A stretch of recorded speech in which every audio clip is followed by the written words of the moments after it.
Muy buenas noches. Tras la goleada a Costa Rica, la selección española de fútbol juega mañana su segundo partido en el Mundial de Qatar. Un mundial en el que para muchos analistas el gran perdedor es el deporte. La constante vulneración de los derechos humanos por parte del régimen qatarí ha ensombrecido la competición. Hipocresía y doble moral juegan contra el deporte rey, el partido más decisivo.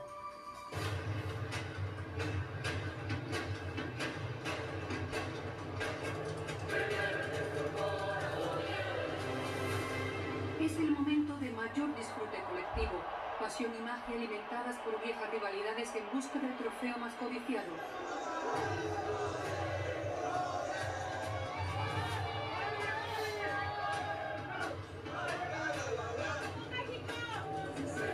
Más de 3.000 millones de personas atentas a goles y regates en la edición más cara e insólita hasta ahora. Criticada en lo deportivo, por celebrarse en un país sin tradición futbolística, en invierno, parando ligas nacionales. Controvertida en lo geopolítico, por ampararse en una dictadura que margina a mujeres, castiga a homosexuales y explota a inmigrantes. Sobre el campo de juego, derechos humanos y negocio, valores y mordidas, política y deporte. Nunca un mundial fue tan cuestionado. Qatar acapara a los pocos, pero es el propio fútbol el que está en el punto de mira.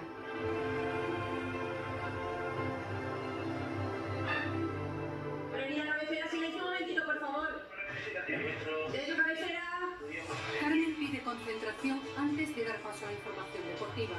Primeras noticias, el Mundial de Qatar. Hace 10 años trabajaba para la televisión qatarí, retransmitiendo partidos de fútbol. Era la época en la que miles de obreros construían contrarreloj, estadios y carreteras para el Mundial. La banda sonora de Qatar en la época en la que yo estuve era la de una obra constante. Muchísima mano de obra, pero casi esclava. Se dieron muchísimos casos de trabajadores que fallecían en el Tajo por las condiciones infrahumanas además en las que estaban. Exceso de calor, falta de agua, de alimento. Los trataban como si fuera ganado. Ibas por una mega autopista de 6 carriles donde pasaban Ferrari y coches de super lujo que nunca verías en otro sitio, y ahora te pasaba un autobús con un montón de trabajadores hacinados con la cabeza sacada por la ventana, enrejados, para que no se lanzaran por la ventana, porque muchos de ellos llegan a situaciones de desesperación tal y quieren huir, pero no pueden hacerlo porque les han quitado el pasaporte, les han quitado el visado, porque no tienen nada. Esto ha tenido algunos cambios a positivo durante estos años, pero eso es en el papel. En la práctica, lo que ha ocurrido es que ha muerto. No he sabido la cifra, porque es muy difícil conocer la cifra en un país tan oscurantista, pero estoy hablando de cientos de personas construyendo los estadios.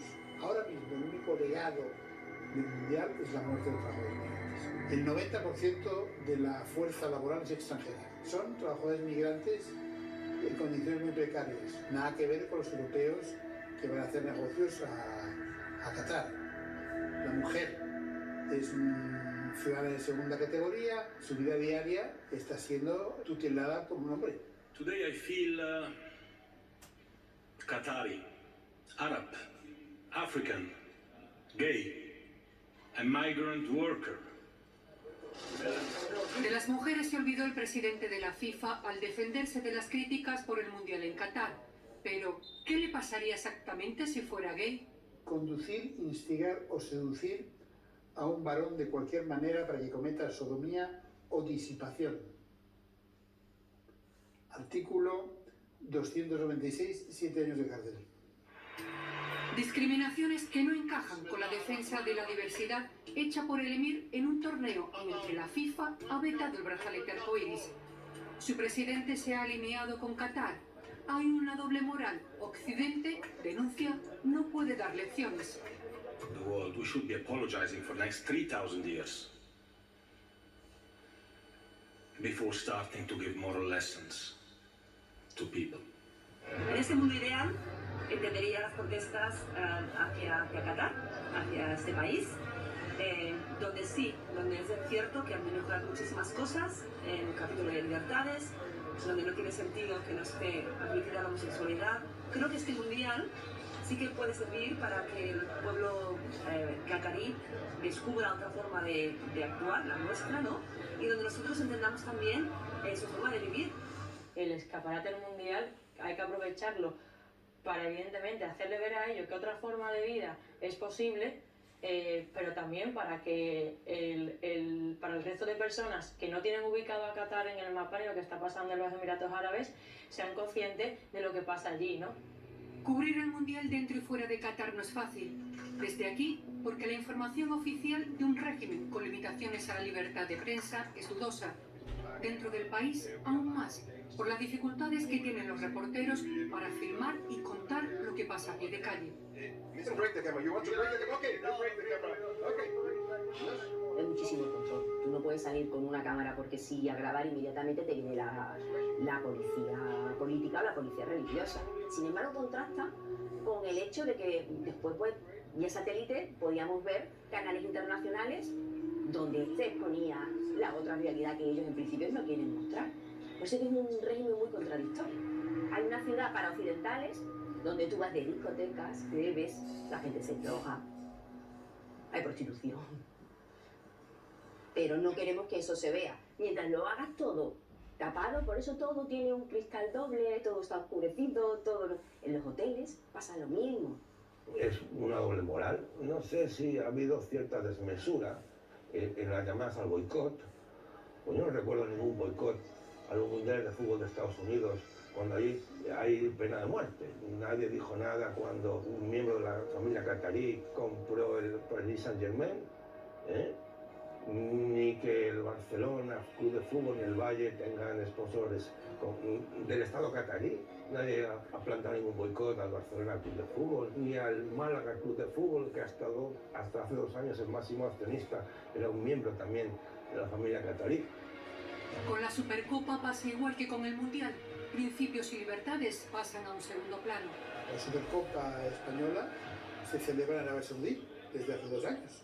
Un país que todo el mundo sabemos que su gobierno violó los derechos humanos y descuartizó a un periodista en la embajada en Turquía. ¿Por qué se han llevado la Supercopa de España a Arabia Saudí? Por dinero. O sea, se han salido un montón de noticias de los millones que consiguen las federaciones y los clubes por jugarla también allí. Cuando se trata de negocio, hasta los gobiernos hacen la vista gorda sobre los derechos humanos. Pocos recibimientos han tenido en España el boato dado en mayo al emir de Qatar. Sobre la mesa, 4.700 millones para inversiones. Ante la chequera qatarí, lo común es echar balones fuera. Soy seleccionador, no arreglo, no soy político, no tengo ninguna capacidad de decisión. Y acatar un mundial en el que la FIFA traiciona sus propios estatutos. El artículo 3 también de los estatutos de la FIFA habla de que tienen la obligación de respetar los derechos humanos. Muchísimos problemas, no solo el tema de la discriminación de la igualdad de la mujer, que es notable en la explotación de los trabajadores, sino bueno, que es una realidad que ha habido muchísimos muertos en la construcción de los estadios. Es decir, esto colisiona lógicamente con este artículo 3 y este artículo 4 de los estatutos de la FIFA. The 2022 FIFA World Cup is Qatar.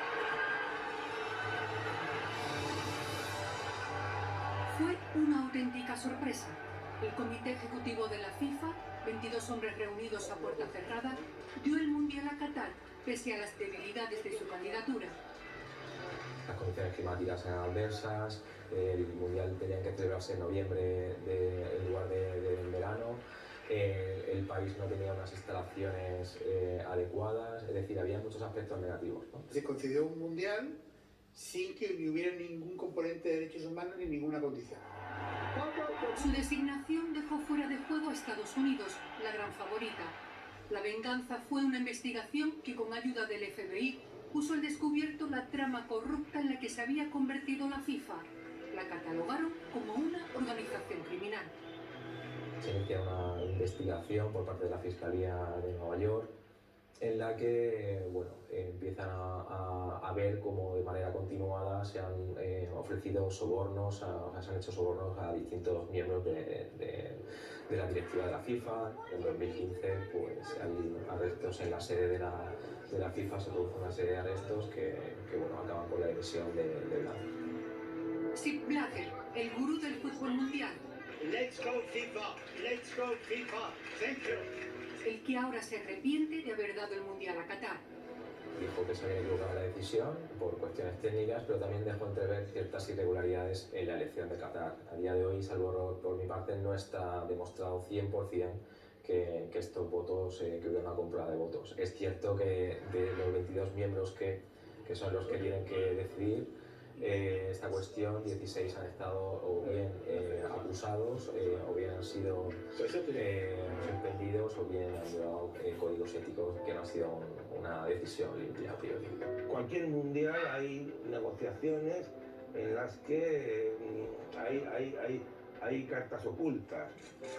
En este caso, todo apunta a un pacto secreto entre Qatar y Francia, confirmado por el propio Blatter, con la intervención de Michel Platini. Indica que Platini pues, se reunió con Sarkozy, que a partir de ahí cambió la decisión y que Qatar cambió el sentido de los votos, digamos, a través de acuerdos comerciales entre los países. Negociaciones al más alto nivel que culminaron con el rescate del PSG y nos sitúa ante el mundial más turbio de la historia. Jugar un mundial en un país árabe en noviembre, en medio de una competencia, parar la competencia y jugar. Ahora ya está, o sea, todos han aceptado y bueno, la FIFA determinó que se juegue en un lugar que no se debería haber jugado, en una fecha que no se debería haber jugado, pero todo por plata, todo un negocio. Qatar evidentemente intentó hacer todo lo posible por llevarse el mundial, por ser el primer país árabe en celebrar el mundial y darse a conocer en el resto del mundo. Con sus impresionantes estadios y rascacielos, Qatar, un país más pequeño que la provincia de Jaén, muestra su poderío al mundo. Este campeonato es su escaparate para presentarse como una gran potencia, un buen socio en quien confiar y un destino preferente. Vivimos una sociedad capitalista y el beneficio es el objetivo. Entonces los mundiales de fútbol cumplen con esa función. Los derechos televisivos son parte de su negocio y el deporte, el nuevo talismán con el que mostrar una cara más amable. Creo que ellos han encontrado en el fútbol una manera de darse a conocer al exterior. Tienen muchísimo dinero y entonces hacen grandes fichas de viejas glorias que se llevan para allá. Pero es la única manera de intentar fomentar el fútbol. Porque allí no hay tradición realmente. Hay una polémica que se ha llamado los hinchas falsos, ¿no? Personas de Qatar y con todos vestidos de España, pero también de Inglaterra, de Francia, animando a las selecciones. ¿Van a aguantar los hinchas falsos los 90 minutos si se aburren cuando van perdiendo, como pasó en el partido inaugural, que era su selección y se fueron? Qatar utiliza aficionados fake desde hace tiempo. Se le daba el día libre a todos esos trabajadores que estaban hacinados en sujetos para que rellenaran los estadios. Y a todos se les vestía pues, de distintos monos de colores, para que dieran colorido, para que pareciera que allí había afición. Pero si realmente a la mínima que cerrabas el plano te dabas cuenta que pues, todos eran pues, de países asiáticos.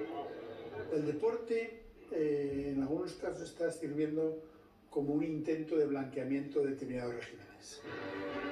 Desgraciadamente ha habido en otros momentos.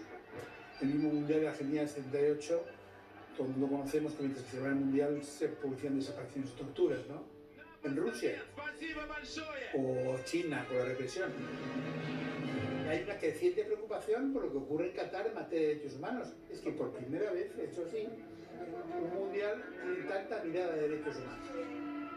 Muchos países que hospedan y organizan estos eventos pueden ir cambiando progresivamente sus leyes, como se está haciendo en Qatar, por cierto, para adecuarse a la modernidad occidental, y si no fuera por estos eventos igual seguirían enquistados en esa desigualdad, ¿no? There is no room for employers who do not secure the freedom and safety of World Cup workers.